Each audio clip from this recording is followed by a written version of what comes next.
Salam jumpa lagi, salam opini SKV ya teman-teman, sahabat-sahabat,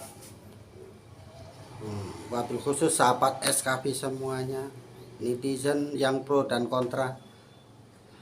Ini mau mengupas tentang kenapa elektabilitas Anies Baswedan selalu nomor 3, buncit ya. Ini dikarenakan bukan karena tidak kesukaan pada kinerja Pak Anies atau eh, tidak suka dengan Pak Anies itu sendiri. Jadi saya cari sebab yang menurut SKV rasional. Pertama, alasannya begini. Pak Anies Baswedan itu anak pungut atau dikatakan anak tiri juga boleh, karena ada karenanya. Karena Pak Anies Baswedan itu seorang akademisi ya, bukan anak partai, atau dikatakan yang lebih familiar, bukan kader partai dan tak pernah masuk partai. Jadi itu kelemahan paling vital ya. Kenapa elektabilitasnya paling rendah? Karena kalau tidak masuk kader partai, itu partai pengusung atau bapak asuhnya dan anak buahnya, yaitu dikatakan boleh ya, Nasdem, itu tidak totalitas ya, karena kenal aja baru sementara, tidak pernah membesarkan partai ya. Karena terus Nasdem ini ada kelemahan juga ya.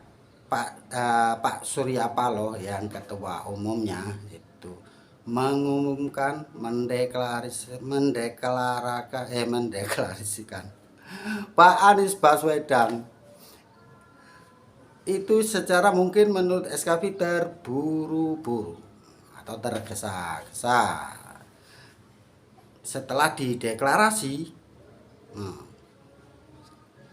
dalam beberapa hari itu Nasdem kena badai.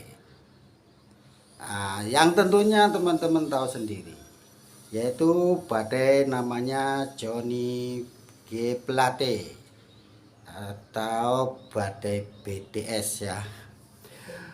Itu sangat menggoncang tubuh Nasdem dan terutama Pak Surya Paloh yang giat semangat untuk menghapus korupsi, menghindari korupsi. Ternyata anak kadernya, anak didiknya, atau kadernya, atau sekjennya ternyata tersangka korupsi. Tak main-main, 8 triliun lebih. Nah, itu mengguncang seluruh Indonesia ya. Terutama kader siapa, partai siapa, paling miliar, 5 miliar, 100 miliar, ini tidak 8 triliun. Jadi wajar ya, ini saya katakan badai Nasdem, badai J Plate. Jadi rakyat seperti saya ini berpikirnya, kebanyakan teman-teman di tempat saya itu berpikirnya kacau, tidak alias kecewa dengan Nasdem. Dulu bangga, walaupun ada yang milih, ada yang tidak, tapi sekarang kecewa. Nah, disitulah akar pokok dari kenapa Anies Baswedan itu elektabilitasnya buncit terus. Terus yang kedua kesulitan antar partai koalisi, terutama kan koalisi perubahan Nasdem, PKS, dan Demokrat. Sedangkan PKS ini tidak ada suaranya sama sekali, hampir tidak terdengar kinerjanya sama sekali, hampir loh ya, bukan tidak loh ya, hampir saja. Terus Demokrat juga begitu, mau kerja nunggu pengumuman cawapresnya dulu, barangkali mengharap AHY jadi wakilnya. Dan ini ada carut marut di internal koalisi, jadi belum beres-beres, sehingga kami sebagai rakyat memandang ini kok gak firm gitu kan, gak kompak gitu. Akhirnya kan timbul kekecewaan dari pendukung ya, terutama rakyat seperti kami-kami ini. Untuk satu pesan saja untuk koalisi perubahan, coba lebih kompak, lebih salut, lebih kerja keras. Karena apa? Untuk menepis badai itu yang paling sulit.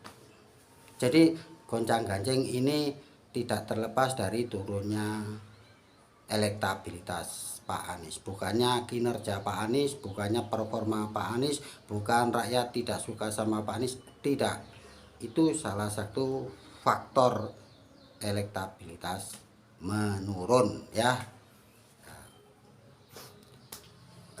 Sedangkan partai yang lain, koalisi yang lain itu mantap.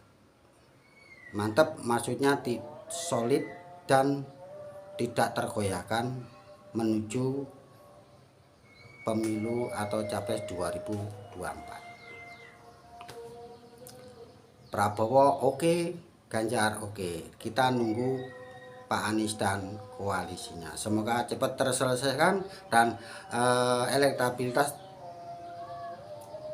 terus saling salib, bisa menyalip dan bisa berimbang. Kita akan menghadapi pemilu yang murah meriah ya, murah meriah dan gembira ria. Salam opini dari SKP.